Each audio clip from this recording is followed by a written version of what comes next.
Alhamdulillahillazi khalaqal insana fi ahsani taqwim wa hadahu ila siratin mustaqim liyakunu min ahli jannatin na'im. Allahumma salli ala sayyidina Muhammad wa ala ali sayyidina Muhammad. Allahumma salli ala sayyidina Muhammadin nuril zati wa sirri bisair asma'i was sifati. Sallallahu ala Muhammad, astaghfirullah lil mu'minina wal mu'minat. Bersyukur kita kepada Allah Subhanahu wa taala pada malam hari ini kita bisa duduk kembali dalam majlis kita ini. Mudah-mudahan meskipun kita baru saja melewati pasca Ramadan, tetapi Bapak Ibu, mudah-mudahan hikmah Ramadan itu dapat kita ambil dan kita bawa di luar bulan Ramadan tersebut. Dan salah satu hikmahnya itu adalah melanjutkan kembali ibadah kita yang sudah kita lakukan dengan penuh semangat ketika di bulan Ramadan tersebut, kembali kita wujudkan ketika keluar dari bulan Ramadan tersebut. Amin ya rabbal alamin. Karena memang Bapak Ibu, orang yang beribadah tetapi tidak ketemu hikmah dari ibadahnya tersebut, maka seolah-olah ibadahnya itu kehilangan ruhnya. Orang ibadah tapi tidak tahu hikmah dari ibadah yang dia lakukan, maka ibadah itu sebenarnya kehilangan ruhnya tersebut. Kenapa? Karena ketika kita puasa kemarin misalnya masuk di bulan Ramadan, orang yang tidak ketemu hikmahnya lalu keluar dari bulan Ramadan, apa yang hendak dia bawa? Padahal hikmah itulah yang mesti harus dia bawa ketika dia keluar dari bulan Ramadan tersebut. Maka Bapak Ibu, mudah-mudahan kita bisa membawa hikmah dari Ramadan tersebut, keluar dari Ramadan membawa hikmah tersebut, maka seolah-olah seluruh bulan dalam Islam itu adalah bulan Ramadan. Maka itulah beda orang yang bersyariat saja Bapak Ibu dengan orang yang berhakikat. Orang yang hanya duduk di makam syariat tetapi menolak hakikat, yang dia cari adalah pahala. Maka itu ketika datang bulan Ramadan, berlomba-lomba untuk beribadah. Kenapa? Kata dia, Ramadan ini sekali buat ibadah maka dilipat gandakan sampai 700 banyaknya. Maka berlomba-lombalah ibadah, karena duduknya di makam syariat yang dicari itu adalah pahala.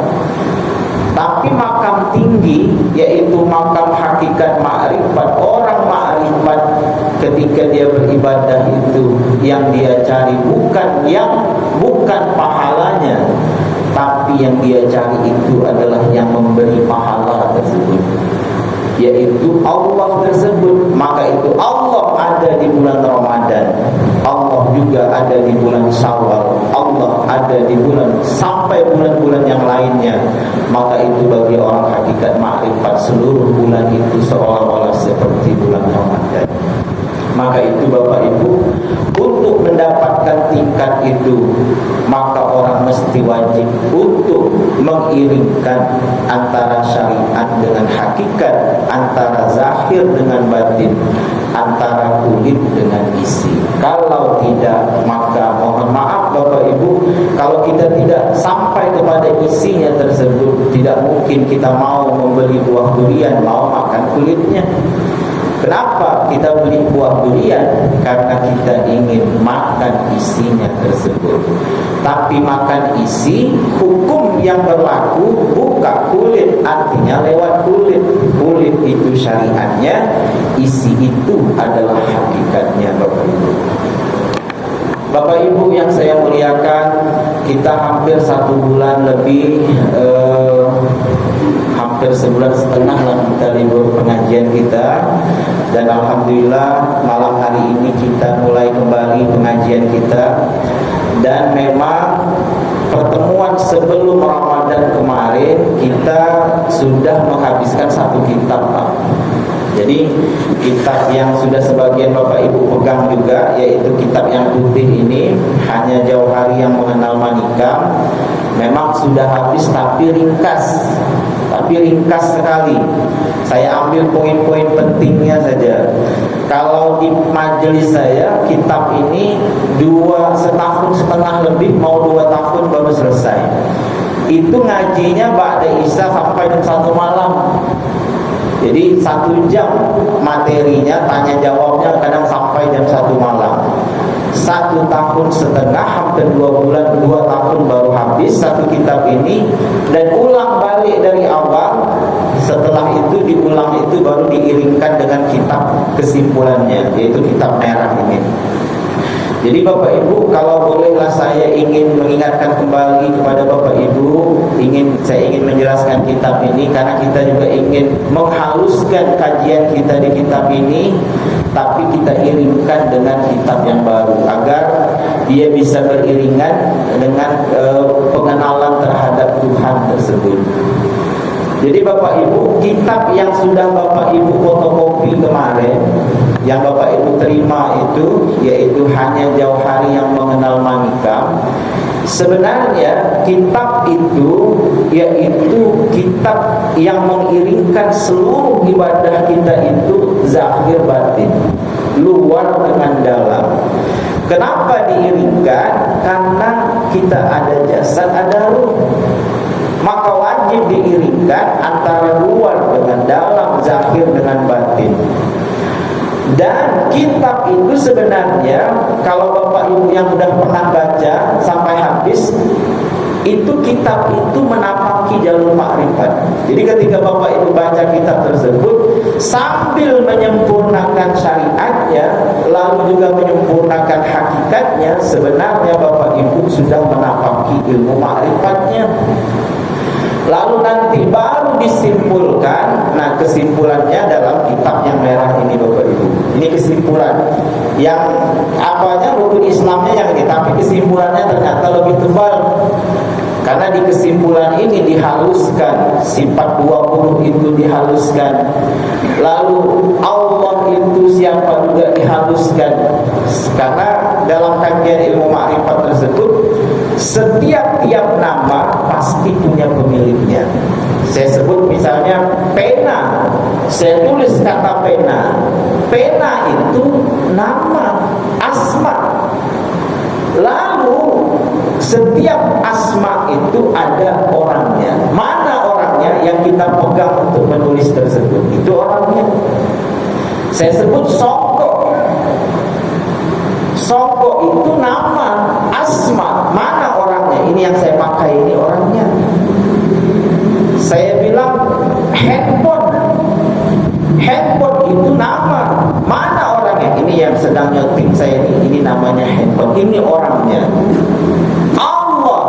Allah itu juga asma, nama. Mana orangnya? Maka itu ilmu ma'rifat itu dalam rangka jalan supaya kita mengenal kepada yang punya nama Allah tersebut. Jadi setelah kita menapaki ibadah dengan sempurna zahir batin, lalu sebenarnya ketika kita menapaki ibadah itu zahir batin, sebenarnya kita sedang melewati jalan ilmu ma'rifat. Lalu nanti disempurnakanlah kepada ilmu ma'rifatnya tersebut, yaitu mengenal yang punya nama Allah tersebut.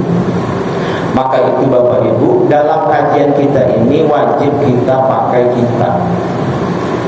Jadi wajib kita dari bawah ke atas. Jadi mohon maaf Bapak Ibu, kalau orang ngaji misalnya hari ini tentang sabar, lalu minggu bulan depan kira-kira apa yang enak lagi kajian dia, kata dia, tak bisa, sebab dia mesti harus ditapaki dari bawah sampai ke atas. Nanti insya Allah dalam kitab ini, sampai nanti setelah kita itu menyempurnakan ibadah kita zahir batin, syariat dengan hakikat, kulit dengan isi, lalu pada akhirnya kita lalu diantarkan jalan untuk mengenal Allah tersebut. Lalu nanti baru kita melakukan pendakian diri, yaitu setiap kita melakukan pendakian diri. Dari mana dia? Maka nanti di kitab ini ada saya gambarkan dari bawah minallah, naik ke atas lillah, naik ke atas billah, naik ke atas lagi ada namanya mujahadah. Itu pendakian diri kita Bapak Ibu. Setelah kita menyempurnakan ibadah kita, lalu mengenal Allah tersebut, lalu kita daki diri kita tersebut, mulai dari minallah, naik ke atas lillah, naik ke atas billah, lalu naik ke atas mujahadah, naik ke atas namanya muraqabah, naik ke atas namanya lagi ada mukasyafah, naik ke atas namanya musyahadah. Ketika naik ini Bapak Ibu, ini kan mesti harus dari bawah naik ke atas. Naik sampai ke atas musyahadah. Ketika sampai di musyahadah tersebut, maka Bapak Ibu akan mampu untuk membedakan antara ruh dengan manusia tersebut. Setelah Bapak mampu membedakan antara ruh dengan manusia, maka saat itu Bapak Ibu akan diantarkan mutu qabla anta mutu, mampu pula untuk mematikan diri sebelum mati. Maka itu setelah nanti Bapak Ibu mampu mematikan diri sebelum mati, maka naik ke atas ada namanya panah. Dapat panah fillah, panah di dalam Allah. Sampai pada makam ini, naik ke atas dia sampai pada makam ini, lalu disempurnakan dengan tawakal. Di atas tawakal sempurnakan lagi namanya qanaah, naik ke atas baru sabar, dan tingkat tertingginya namanya ridho. Jadi Bapak Ibu, kalau ada orang sekarang bilang, oh saya sudah sabar, saya sudah ridho dalam hidup ini, maka mesti diuji. Kalau seandainya minallah saja dia tidak selesai, maka kalau dia katakan dia sudah ridho, maka yang dia katakan di ujung mulut itu cuma bohongan kosong, bohong, munafik. Kenapa? Karena masalah minallah saja dia tidak selesai, macam mana dia mau ridho? Orang yang sempurna ridhonya sudah pasti dia melewati sabar yang sempurna. Orang kalau sudah sabarnya sempurna, pasti sebelum itu wajib qanaahnya sempurna. Orang yang qanaahnya sempurna, wajib di bawah tawakalnya sempurna. Orang yang sempurna tawakalnya, wajib dia sudah panah kepada Allah, panah di dalam Allah. Orang yang panah di dalam Allah itu tidak akan bisa kalau tidak mutu qabla anta mutu. Mutu qabla anta mutu itu tidak akan bisa kalau seandainya kita belum mampu membedakan antara ruh dengan manusia. Membedakan ruh dengan manusia itu baru sempurna ketika musyahadah, mukasyafah, muraqabah, mujahadah itu selesai. Muraqabah, mujahadah, muraqabah, mukasyafah dan musyahadah itu juga baru sempurna ketika kita melewati minallah, lillah dan billah. Maka itu wajib ngajinya memang dari bawah, dari terus naik sampai kita dapat tingkat ridho, yaitu Allah itu ridho dengan kita, kita ridho dengan Allah, maka dapatlah kita makam namanya makam insanul kamil. Makam yang sempurna tersebut itu pendakiannya panjang ke atas Bapak Ibu.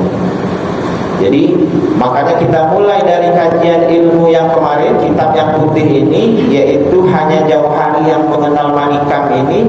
Kitab ini dalam rangka untuk menyempurnakan ibadah kita zahir batin.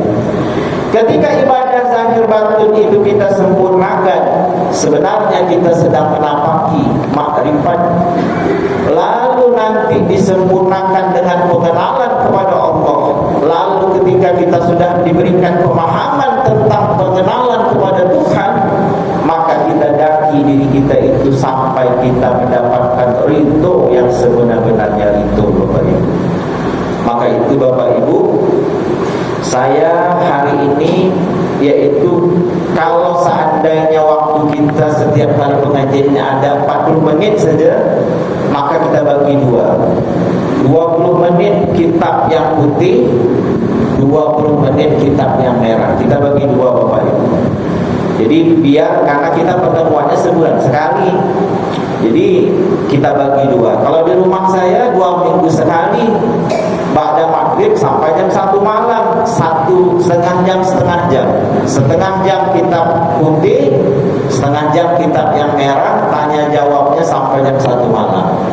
Tapi di masjid agak susah kita tanya jawab. Kalau awal-awal pengajian di masjid ini, saya masih ingat dulu, Pak ya, kita masih ada tanya jawab. Tapi tanya jawab itu tak cukup waktu Bapak Ibu. Jadi akhirnya di ujung-ujung kita tak bisa lagi pakai tanya jawab. Jadi terpaksa lah saya sampaikan. Nanti Bapak Ibu fotokopinya. Maka untuk memuaskan pemahaman, Bapak Ibu bacalah kitab tersebut di rumah. Mudah-mudahan yang dulu sudah dapatkan ijazah kitabnya, Bapak Ibu bacalah kitab tersebut ya, 1 hari 10 halaman, besok 10 halaman, tapi bacanya dengan pemahaman. Baca, renungkan, baca, renungkan. Yang kitab ini saja Bapak Ibu baca, renungkan, insya Allah Bapak Ibu sudah merasakan perbedaan ibadah yang dulu hanya kosong saja dengan ibadah sekarang, dengan ibadah yang diisi dengan hakikat. Berbeda sekali Bapak Ibu. Karena jamaah saya di rumah, ada salah satu jamaah tersebut dari Bandung Pak. Dari Bandung, dia orang Bandung. Semenjak tamat dari pesantren, dia ingin cari majelis ilmu hakikat yang di situ menyempurnakan ibadah zahir batin. Habis nyantri pesantren cari, tak ketemu. Kata dia tak ketemu.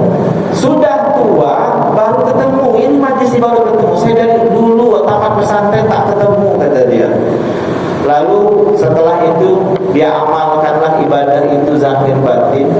Setelah setengah tahun ikut, apa kata dia Bapak Ibu? Saya, kata dia, alhamdulillah bisa ngaji ilmu ini zahir batin. Karena selama ini kalau sholat itu tidak bergetar hati, tapi setelah mengamalkan ini, ketika takbir itu bergetar hati ini, dan perasaan itu jauh nikmatnya sebelum mengenal ilmu ma'rifat tersebut. Karena memang beda Bapak Ibu. Maka itu saya sering sebutkan kepada Bapak Ibu. Saya sebutkan beda orang yang beribadah dengan mengenal Allah dengan tidak kenal kepada Allah, itu beda sekali. Insya Allah nanti kitab yang ini, kalau kita insya Allah mudah-mudahan akan kita ringkas-ringkaskan kajiannya, saya akan sebutkan beda nyata orang beribadah dengan mengenal Tuhan dengan tidak mengenal Tuhan.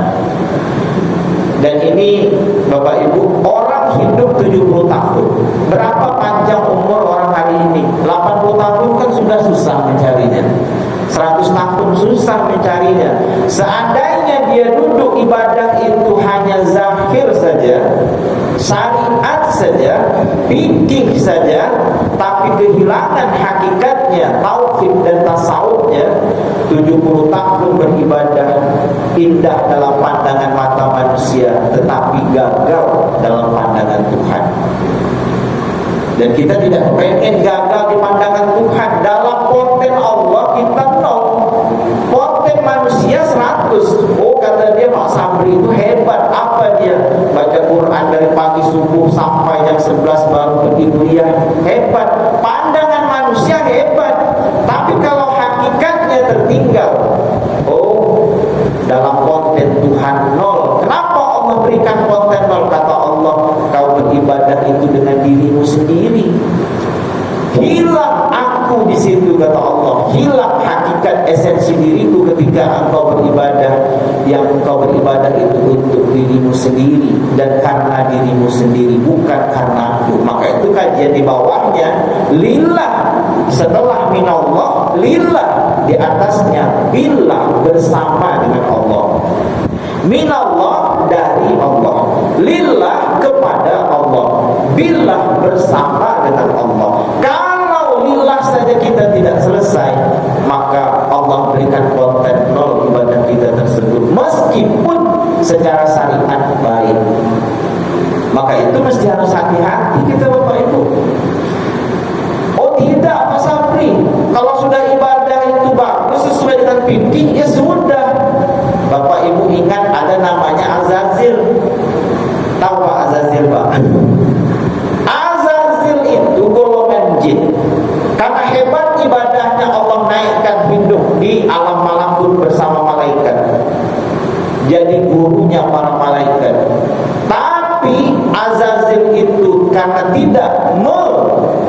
memakai ilmu hakikat. Ilmu hakikat ini ilmu melihat sesuatu di balik sesuatu. Ketika disuruh Allah untuk sujud kepada Adam, iblis tak mau. Kenapa? Karena ilmu tauhidnya murni. Kata iblis, aku selama ini diperintah olehmu ya Allah untuk menyembahmu. Hari ini engkau suruh aku sembah Adam. Mana mungkin aku mau ya Allah. Aku tidak akan mau menyembah Adam.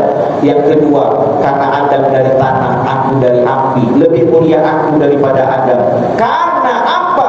Karena iblis tidak melihat sesuatu di balik sesuatu. Padahal di balik Adam itu ada hakikat Tuhan. Berapa tahun Azazil itu ibadah? Pak Ibu, iblis itu ahli tauhid. Iblis itu ahli fikih. 185.000 dia beribadah, tapi tersilap ketika tidak memakai ilmu hakikat, maka dia jadi iblis. Tidak diterima Tuhan, tak ridho Allah kepada dia. Kenapa? Karena dia tidak pakai ilmu hakikat, melihat sesuatu di balik sesuatu. Maka itu Jalaluddin Arumi menyebutkan, janganlah engkau menjadi seperti iblis ketika disuruh sujud kepada Adam yang dipandangnya adalah tanah lumpur yang tidak punya apa-apa. Padahal di balik lumpur itu ada ribuan taman yang begitu indah. Padahal di balik Adam itu sebenarnya hakikat Tuhan. Maka itu hakikatnya Allah suruh Azazil itu untuk menyembah Allah, tetapi tertipu. Kenapa? Karena yang dilihatnya itu hanya zahir. Maka itu Bapak Ibu, kalau Azazil 185.000 tahun beribadah dengan zahirnya saja, kita umur 80 tahun kalau hanya sekedar ibadah zahir saja Bapak Ibu, maka kita juga bisa tertipu. Maka itu sering para ulama menyebutkan, kapas ditenun menjadi benang, benang dirajut menjadi kain, kain dipotong-potong menjadi baju dan celana. Hanya orang tersesatlah yang mengatakan bahwa baju itu adalah baju bukan kapas. Padahal baju itu adalah kenyataan kapas.